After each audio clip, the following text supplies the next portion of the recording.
And technically speaking, I think, let's save here, there is another mini glitch. Oh, hold on, we almost missed an ancient wall safe. Let's absolutely get that. That's important. That is not what I was referring to, but we definitely want this.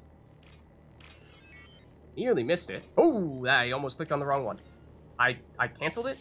I pressed the cancel button because I clicked on one that I did not know the matching pair to. I thought that was just going to undo the one we were matching with and allow me to reselect. Alas, it just had us cancel the entire hack attempt. I did not know that was the case. So, tell you what, let's reload that save, because it actually, we may need to reload that save to actually do the thing that I was saying is a minor glitch that is kind of interesting. Interesting more than anything. Not so, productive, but okay, let's actually bypass this properly. That might be the first time we've actually failed to bypass. I mean, I feel like that comes with an asterisk, where I did do that, but, accidentally did not realize that, pressing the back button, as it turns out, cancels hack attempt permanently. I probably would have just guessed at what the right one was, had I known that was the case. Because, that's 6,000 credits that we would certainly like to have. The other thing, though, is, let's see, can we go back through here the way we came? I don't think so, but, I mean, hopefully we can still complete this mission if we go through this door. But, let's see, will we still be able to check out that other... excuse me? That's the sound of a Geth? Yes, okay. I think we will still be able to do... What? Excuse me? What are you doing here?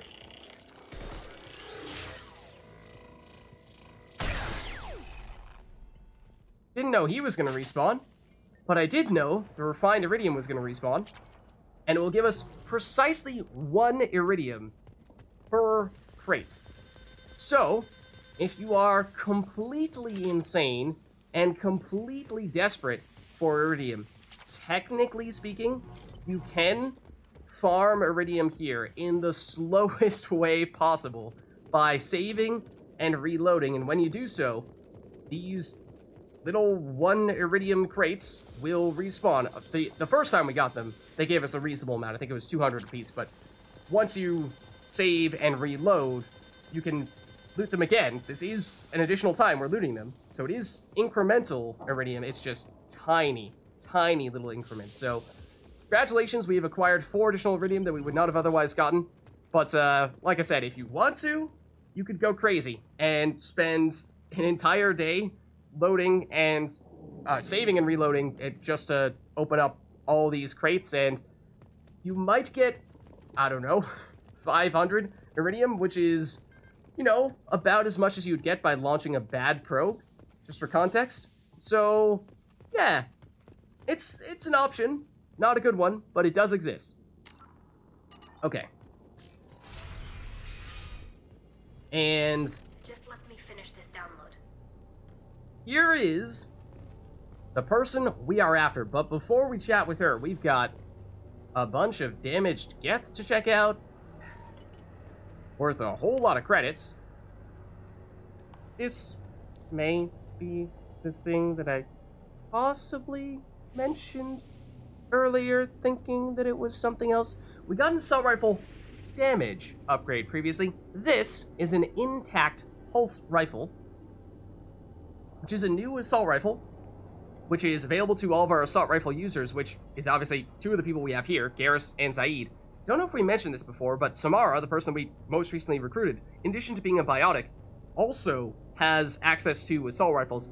That's one thing that differs quite a bit between Mass Effect 1 and Mass Effect 2, is that in Mass Effect 1, there was much more of a strict definition of this person is an adept, this person is a sentinel, this person is an engineer. And so their skills and their access to weapons was very directly tied to what class they were, both for Shepard and also for teammates. They were all basically a representative member of whatever class. You know, Tali was the engineer. Garrus was the Infiltrator, Rex was the Vanguard, so on and so forth. In Mass Effect 2, those lines get blurred quite a bit. Samara is technically an Adept, however, she has access to assault rifles, so unlike in Mass Effect 1, where the Adepts were really good at biotics, but their downside was they had no access to tech abilities and only had training on one type of weapon, and what it was in Mass Effect 1 at least, usually considered the worst weapon, pistols. In Mass Effect 2, Samara gets access to assault rifles, so significantly less downside to the Adepts, at least in that situation. Although, that's not to say that we don't have decent heavy pistols and SMGs, especially as of late. We have picked up upgraded versions. But the assault rifle, as I may have mentioned previously, that weapon is only available if at the very beginning of this mission, really before you start this mission, you are on either hardcore or insanity difficulty, the two highest difficulties. If not, that weapon will not appear. If you start the mission on a lower difficulty and then boost it up partway through the mission, even after you land, even after you do it immediately after you land, that is still insufficient. You must, before you begin the mission, be on hardcore or insanity difficulty. I think as soon as you land, you can bump back down. I think that works, but obviously we're on hardcore right now, and we were for the entirety of the mission, so I can't really say that with certainty. But it's a new assault rifle. We'll check it out in a little bit. See, Tali is obviously here. That is the person we are looking to rescue. Just wants to make sure we don't miss anything else here, because as we just saw, a whole lot of monies and some interesting gear, but it looks like that is it, so let us chat indeed, in that case. Thank you, Shepard. If not for you, I would never have made it out of this room. This whole mission has been a disaster.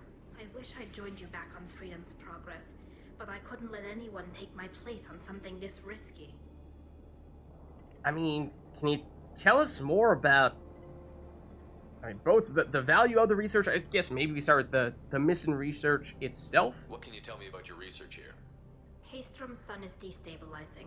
Back when this was a Quarian colony, it was a normal star. It shouldn't change that quickly. Okay. Do we have any idea why that is? What's causing it? Any idea what's destabilizing the sun? If I had to guess, I'd say that it was dark energy affecting the interior of the star. Remember the effect that. is similar to when stars blow off mass to enter a red giant phase. But Haystrom's sun is far too young for this to be natural. So, here's the...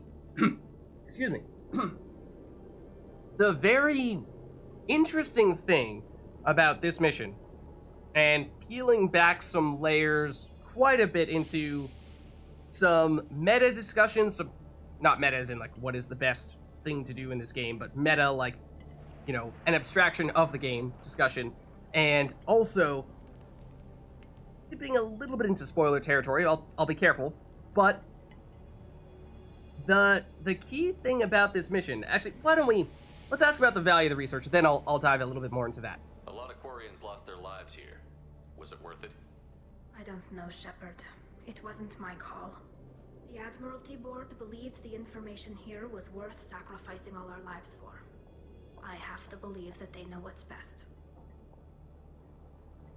Okay, so you're saying your bosses told you that it was important, so you felt like you had to do it? But what about your opinion? I didn't ask what some admiral thought. I asked what you thought. A lot of people died here. Some of them were my friends. All of them were good at their jobs. That damn data better be worth it. The price was too high. And that, at least in my case, was probably my first impression. And you may be thinking that as well. What the heck is this research? Why is it so important that they went into the middle of Geth space when they have been driven off their homeworld because they've been at war with the Geth for, I believe, hundreds of years? They decide it's worth it to go here where the planet is surrounded by thousands of Geth? They send a small team of, they said, like 12 soldiers and a research team? And they get swarmed by Geth. And for some reason, they thought they would survive this situation. They thought they could go undetected. And they thought that this research was important enough to be worth that humongous risk. So, you're probably asking yourself, why? How on earth could this research be that important? It doesn't sound like it, based on what they're saying. It just seems like a strange oddity, a curiosity. Hey, the sun's doing something kind of unusual. Let's go check it out.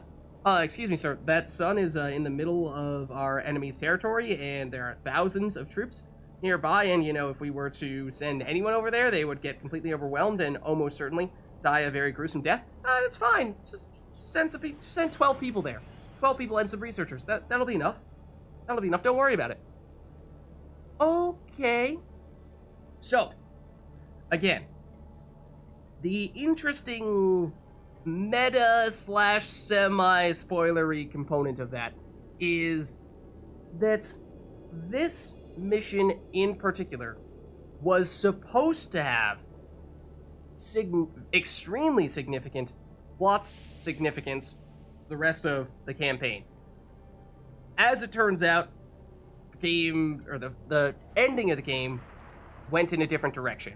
I won't go any further than that to avoid further spoilers, but let's just say that there was a time earlier on, and I think for the majority, in fact, perhaps, of the game's development, at least for Mass Effect 2, and I suppose we're talking Mass Effect 3 here as well, where this mission was supposed to be one of the key lore points.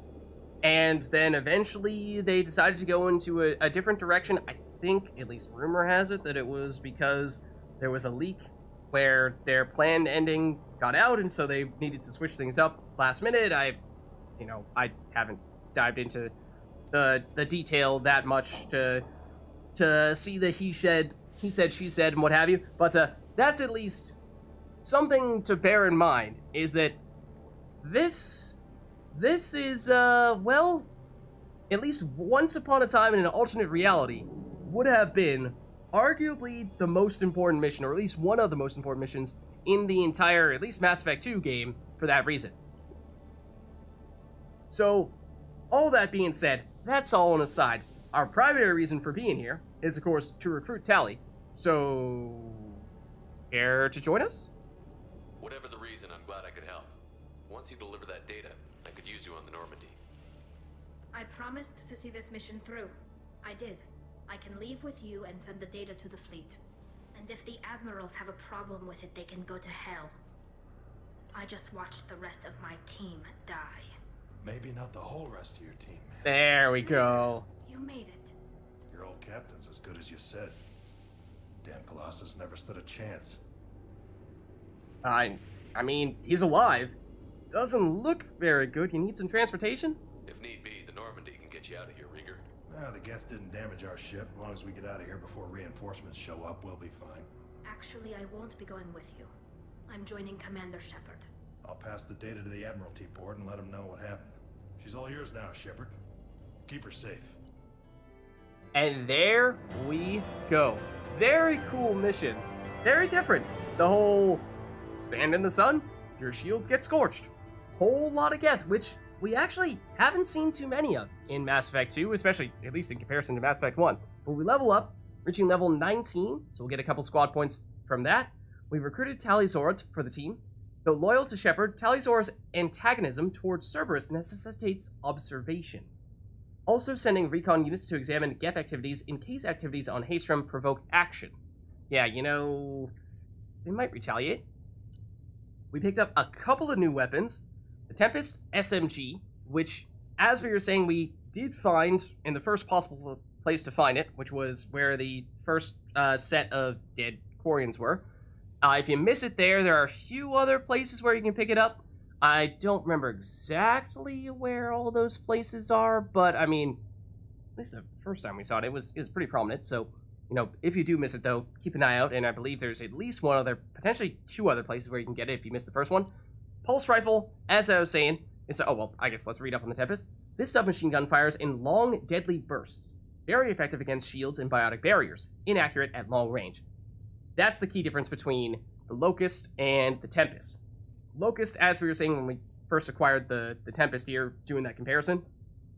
Locust, the one that we already had that we got from Kasumi's loyalty mission, That one, better at range, far more accurate, which is usually one of the key downsides of SMGs. So the Locust, even from mid-range, you can hit pretty reliably, which is not something you can say of basically any other SMG. So that usually translates to more damage. Whereas the Tempest, less accurate, but does, at least from this description, I suppose, fire faster, and if you hit enough of the target with those shots, then on paper, you can deal more damage, but, you know, in reality, you're probably going to miss several of those shots, and so, is it actually going to be better? Is it actually going to be worse? Depends a little bit on the situation, but certainly, the further distance you're firing from, the more the Locust is going to be your preference, so, we're probably still going to stick with the Locust, but it's something that, I mean, for squad mates, you could potentially consider putting it on, and you could experiment with it as well. Then the Geth Plasma Rifle, or rather Geth Pulse Rifle, this was the weapon that I was saying you only get if you start the mission on either Hardcore or Insanity difficulty. The game has decided to tab out. There we go. So, this Geth weapon, which is an assault rifle, fires a rapid stream of high-energy basic slugs, comparable to a Vindicator battle rifle, which is one of the weapons that we have. Very effective against shields and biotic barriers, moderately effective against armor. So barriers and shields are the type of defenses you want to use it against. Geth pulse rifles are rarely retrieved from the battlefield. When they are, the guns are generally functional and comparable to a stock assault rifle. Over time, however, they prove unreliable and difficult to repair. Okay, I mean, they sound remarkably unremarkable in that case. Attempts to replicate this weapon have failed, but the technology recovered from Haystrom could enable several of these weapons to be built for your squad. Two anomalies differentiate these Geth weapons from other stock assault rifles. First, the Mass Effect field generation technology follows a sine curve. It has a variable rate of fire. So that's an interesting little gimmick, which means that at times it's going to fire quite slowly, and it's going to be not very good in the way of damage, and then other times it's going to fire really quickly, and then it's going to be better damage. So it's kind of strange in that way, but, you know, maybe for some people it might be an interesting addition. Second, its slugs are lighter than standard adventure slugs, but they're encased in a phasic envelope. Overall, this weapon should be more effective against shields and barriers than a battle rifle, but will likely have less armor penetration capability. So, again, barriers and shields are the types of defenses you want to use against, not armor.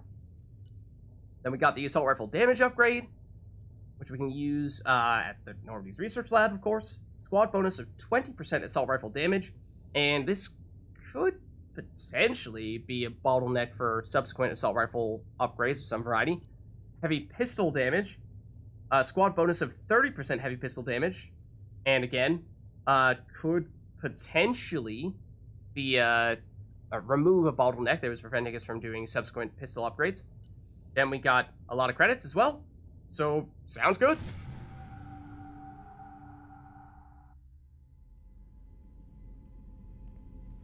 Cerberus saw footage of you in action, Tali. We're looking forward to having you on the team. Your engineering expertise will really benefit the mission. I don't know who you are, but Cerberus threatened the security of the migrant fleet. Don't make nice. Ooh, Tali is like, get out of my sight, Jacob. I don't want to hear it. I mean, he has a point. He has a point.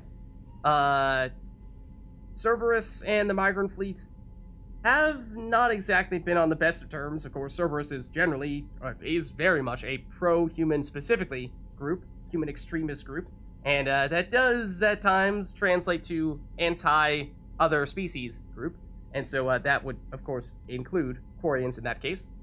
That's why you're here, Tali. I need people who aren't Cerberus, people I can trust. I wasn't part of what happened to the migrant fleet, but I understand your distrust. I hope we'll get past that as we work together. I assumed that you were undercover, Shepard, maybe even planning to blow Cerberus up. If that's the case, I'll loan you a grenade. Otherwise, I'm here for you, not for them. Okay, and I'm trying to remember if we know exactly what Cerberus did to Migrant Fleet. Don't recall. Of course, the Migrant Fleet location is technically a secret. They don't really want people to know where they are, so that's why they're a migrant fleet. They They travel the galaxy, and they kind of show up unexpectedly and gather resources for their largest armada in the entire galaxy. Yes, it does belong to the Quarians, although the Geth probably has something to say about that.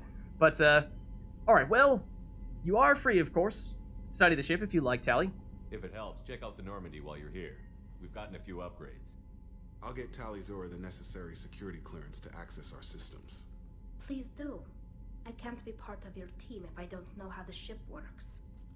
That's kind of what she does. Remember, Shepard, these people thought enslaving Thorian creepers and Rachni was a good idea. I'll be in engineering. Don't forget to introduce yourself to Edie, the ship's new artificial intelligence. What? Excuse me? That was actually an interesting little mention she made there to Mass Effect 1. Remember, these are the people who thought that they could basically... I mean, enslave is a strong word. Recruit is probably not strong enough. Draft? Indoctrinate, kinda, sorta. Rachni, and, she said Thorian Creepers. Yeah, Thorian Creepers, we did see that in several missions in Mass Effect 1, where, as you may recall, we discovered several research bases in which people were trying to find a way to contain those types of creatures, and generally failed miserably in doing so. Sometimes the entire research team got killed, and basically all of those cases, the people doing that research was Cerberus. So Tali was there when that stuff happened, so she knows. She knows. And that is one of the other reasons why she's quite critical of Cerberus. So, let's see. Before we do anything else, let's chat with Joker to see if he has anything to say on this matter. Then we'll chat with our other teammates.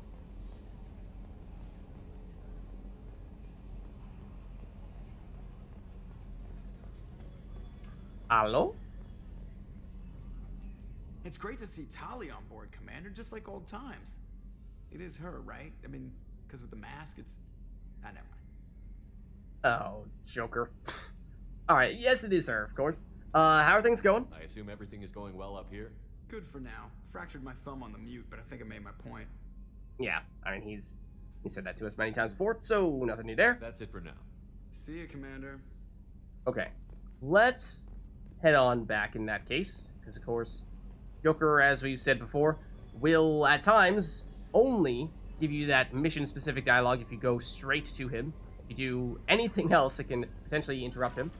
Commander, you've received a new message at your private terminal. Thank you, Kelly. Let's see. So, team status, of course, we can now take a look at... Here is Tali.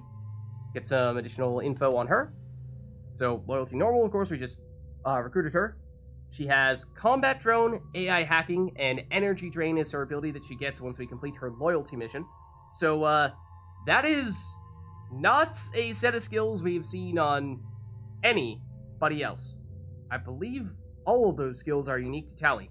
So that is one thing that is cool about Tali, is she is very different from other squad mates in that sense. The combat drone is, well, I mean, we'll check it out, I'm sure, of course. Something that we may find quite useful, in fact. The AI hacking is a throwback from Mass Effect 1. Actually, is combat drone, that exists in Mass Effect 1 as well? I don't think it did. So that's new for Mass Effect 2. AI hacking existed in Mass Effect 1, so that's a carryover. And then energy drain did not exist in Mass Effect 1, so that's new as well. But generally, Tali, I'm trying to think if there's a specific role she fits best. I think, for the most part, anti-synthetics, you know, going against mechs, going against Geth. Not so surprisingly, that is kind of her specialty. She is a pistols and shotguns person, as she was in Mass Effect 1. So she was, I suppose, one person that broke that mold of, you're an engineer, so you only have pistol training. You're an adept, so you only have pistol training, and so on and so forth. She's the latest edition. Oh, but as for our actual messages, so we have a transfer request approved from the Admiralty Board of the Migrant Fleet. Commander Shepard, per Tali Zora Vosnima's request, included it with her data delivery from Haystrom, the Admiralty Board has approved her transfer to your command. She has been informed that additional duties to the Migrant Fleet may still be necessary on occasion, but has been given extended leeway to determine when her mission with you is considered complete. This choice was hers, but your role as de facto captain during her pilgrimage may have caused her to be more susceptible to your requests. The Admiralty Board trusts that you will treat your new crew member with the respect due an honored member of the fleet. Should any harm come to her due to negligence on your part, this board will take severe and appropriate action. Admiral Rael Zora, Migrant Fleet Admiralty Board. One of those people who was one of the leaders of the Quarians, and one of the people who was sending that group of soldiers and researchers to Haystrom to begin with, even though Tali was saying she was not a fan, or questioned the validity of that request. But she said, you know, they did it, or they told her to do it, so she did it. Then we have this from Detective Anaya, which was the detective that we met on the recruitment mission for Samara. Greetings, Commander. I'm not completely sure this will get to you, but thanks again for helping me deal with Samara. The Eclipse mercs have gotten real quiet around here, and my superiors have backed off too. No idea if the two are related. That's an interesting theory. But hopefully, the next time I meet a Justicar, I can give her the respect she deserves. I still can't believe I worked a case with one of them. You're a lucky human. If I find any more data on her target, I'll pass it along. Thanks. Detective Anaya, Ilium Law Enforcement. Great. So those are our messages. Anything else we should know about Kelly? I had a wonderful chat with your friend Tali. She's not what I expected from her psych report. I like her. What's that supposed to mean? Tally's a good friend. We've been through a lot together. My female intuition says she wants to be more than just good friends. Oh. Okay. So here's the thing.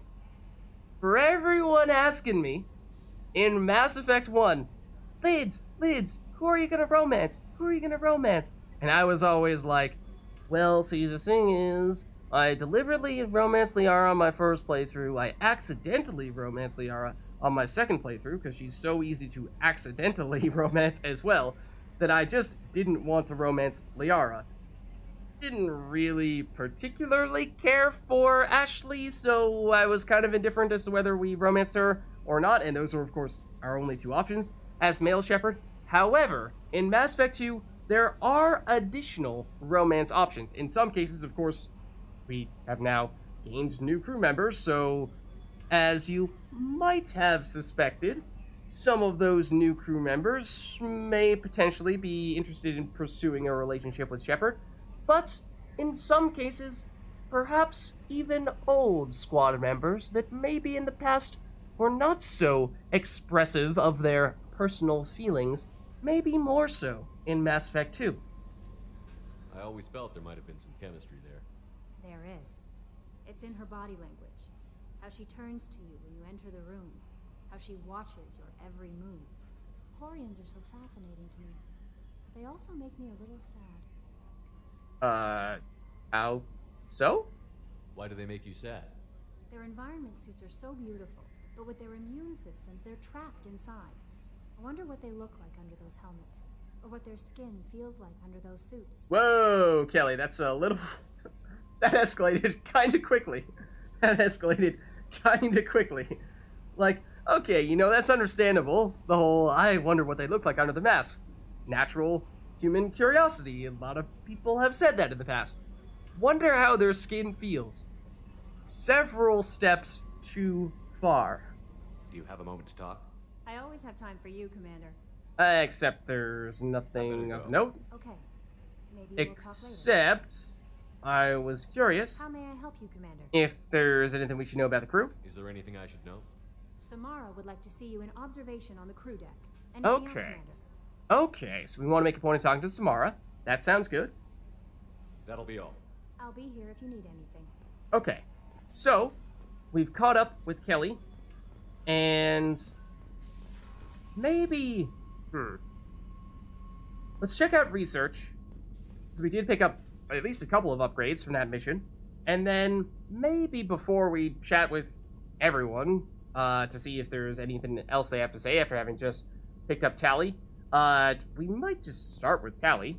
Well, with her, of course, being the latest edition. Let's see, for weapon upgrades, yes, we can now do that assault rifle upgrade for 20% assault rifle damage. So, cost iridium, we have lots of it. Let's do it. Then that may unlock a subsequent upgrade. Perhaps not. I think it usually does show up when that happens. Oh, no? We do have one here. It did not pop up, but we can now get squad bonus of 25% assault rifle damage against armor, shields, and biotic barriers. Upgrades to assault rifles, battle rifles, and machine guns for your entire squad.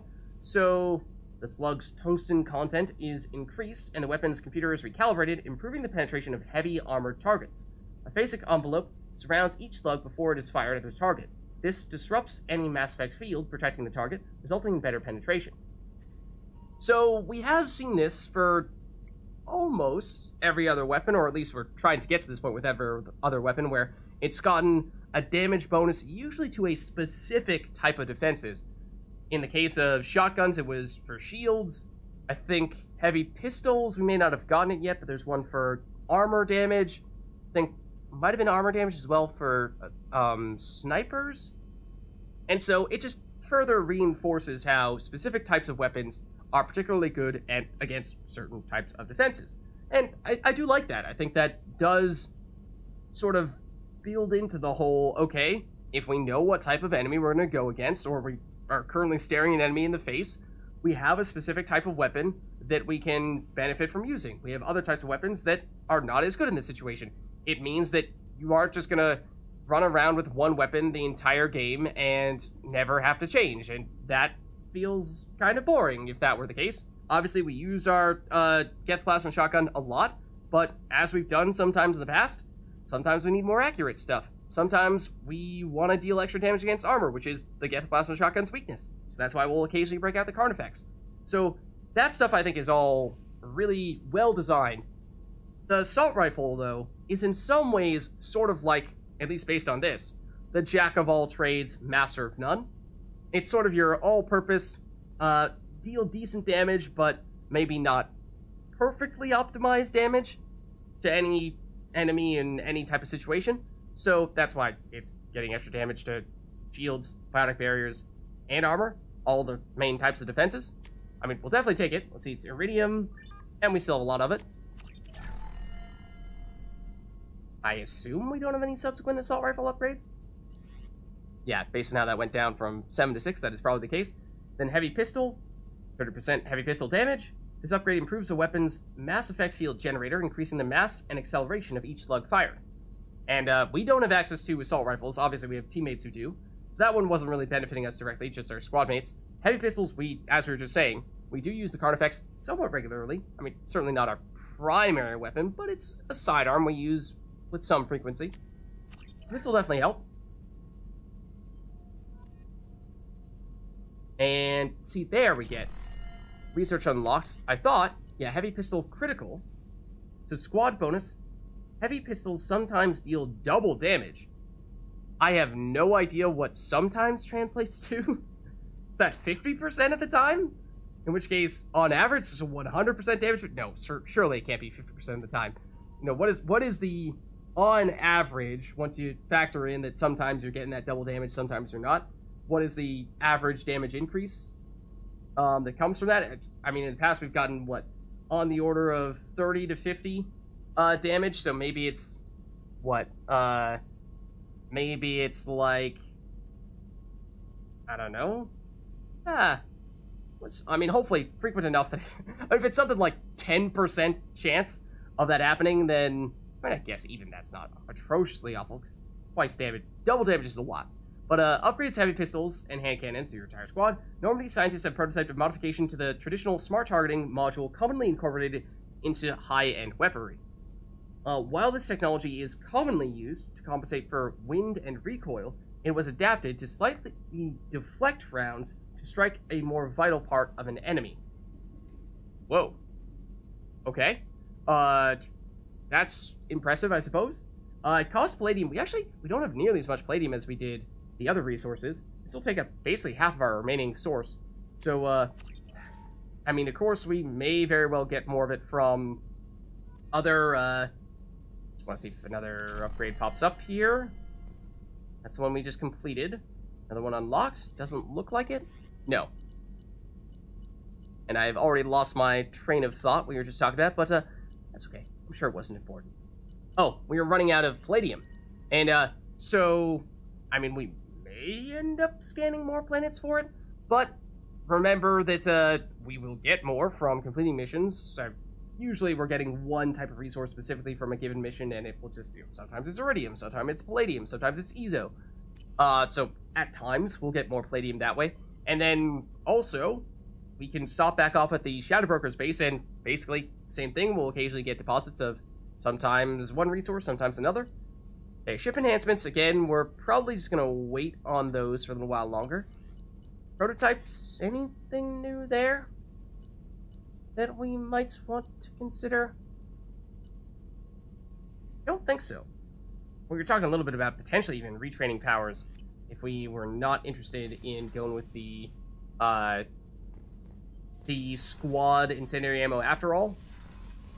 But we can probably wait a little bit more on that. Samara wants a moment with you, Commander. Yeah, so Samara wants to chat with us. We definitely want to talk with Tali as well. I feel like maybe we do go for Tali first, just because, obviously, she's the latest edition. So maybe we just, rather than starting at the top and working our way down, we do the opposite this time. Start with Tali and work our way up. She is bottom floor engineering, not so surprisingly. That's where she was in Mass Effect 1. Gabby, you'd say the Normandy is a she, not a he, right? Of course. The Normandy's the sweetest girl there is. Oh. And Edie's a she. Tali's definitely a she. What are you getting at, Kenneth? I'm just saying I'm feeling a wee bit threatened here. A lot of female energy, and I'm just one man. You're such a dick. See? Look where your mind went. I've got to watch out for myself. Oh my goodness. Oh, these two are, they're great. They're great. Well, here's Tali. Let us chat. Shepard, what can I do for you? Let's see. Shall we investigate first, maybe?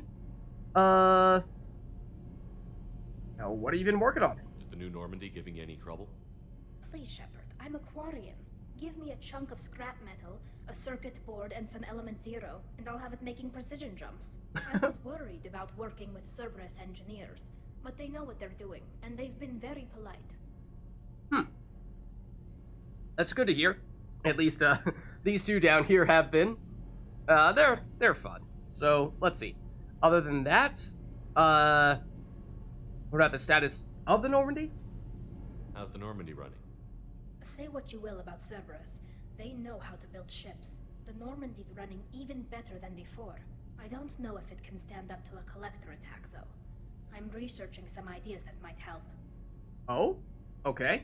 Speaking of which... Can you do anything to give the Normandy an edge over a collector ship? Definitely. With the right supplies, I can fortify our shields. The collectors cut through the Normandy's barriers immediately last time. My upgrades might give us a better chance. Alright. Given what happened last time our ship encountered the collectors, and yes, Tali is right, they cut right through the ship and kind of sort of killed us. That'd be kind of nice to have better shields. So here it is, multi-core shielding, Normandy shield upgrade. The rapidly oscillating kinetic obstructions of cyclonic barrier technology, CBT, are added to the ship. This should help the ship survive blasts like those that destroyed the first Normandy. So again, definitely something we will make a point of upgrading eventually. We just don't necessarily need to do it right now, and as we were saying, specifically with Palladium, running a little bit low on that, so that's in particular something we might want to be a little bit stingier with and make sure that we are only purchasing the things right now that we want short term, and then, you know, as we were saying, either through completing additional missions or maybe additional planet scanning, we can get enough resources to actually finish these upgrades eventually, but don't need them just yet. Don't think there's anything else here. Let me know if you get the components for the shield enhancements. We'll need them against the collectors. Alright, so that's all the investigation work. But, what about you, Tali? Well, you know, a little birdie told us something about you. Have you got time to talk? Come here. We didn't really have time to chat while taking out Geth on Haystrom, did we? I can't believe so many people died. Thank you again for getting Rieger out alive. All for data about stars blowing up. I hope the Admiralty Board gets some use out of it. Yeah.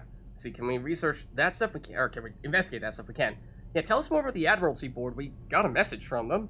Well, they did, you know, kind of, sort of, send us a veiled-ish threat, saying, you better not have anything bad happen to Tali. I mean, we'll protect you. We'll keep you safe. Don't worry, Tali, besides the whole part where, you know, we're going to be fighting collectors and whatnot. Tell me about the fleet's Admiralty Board. It's one of two major political powers among my people. The admirals make decisions related to defense or needing immediate action. They also handle major criminal charges, like treason. The other political power is the Conclave, a group of representatives from each ship. They make most of our laws and fleet decisions. Okay, so that's more about the Admiralty Board. As we were saying, basically, the most important, at least individuals, politically speaking, among the Quarian migrant fleet. Then the Conclave is more of a larger body of people. So, what about the data? Have you gotten any feedback on that stuff? Because, put a lot of effort into getting that. Any news yet on the data you sent? I'm not likely to hear anything for a while, or on an unsecured channel for that matter. Okay. I mean, anything about Rieger?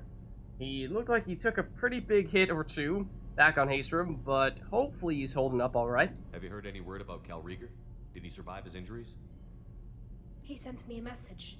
It looks like he'll make a full recovery. Awesome. Anytime you get a suit puncture, it's a matter of luck. Rieger got out with a relatively minor infection. Yeah, we were talking about that at the time, how Quarians in particular, that is a really big deal because their immune systems are basically non-functional. So, getting your suit punctured means you are exposed to the outside world and you are likely to get infected, and how bad that infection is, as Tali said, difference could be life or death. Other than that, how about you? How are you doing? Having any trouble settling back in on the Normandy? I like the quiet. I miss the old faces, though. Presley, Engineer Adams, all of them. It doesn't seem right having Cerberus in charge of this ship. Are you sure working for them is the right thing to do? Well, I'm the one in charge. No, I mean, it does really seem like Tali, perhaps more than anyone else on our crew thus far, really has an issue with Cerberus. I mean, understandable for a few reasons, as we were saying before.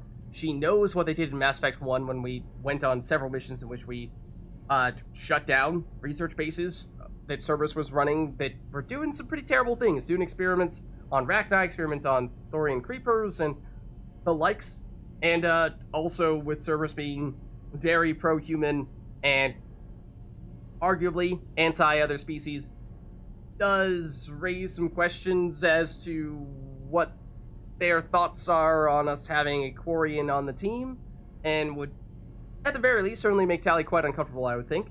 I caught some tension back on Freedom's Progress, and again when you first came aboard. What happened between Cerberus and the Quarians? They attacked one of our ships, the Idena. It seems they were attempting to kill or control a young human biotic who was on the fleet. I don't really know the details. I do know that Cerberus made an enemy of the Quarian people.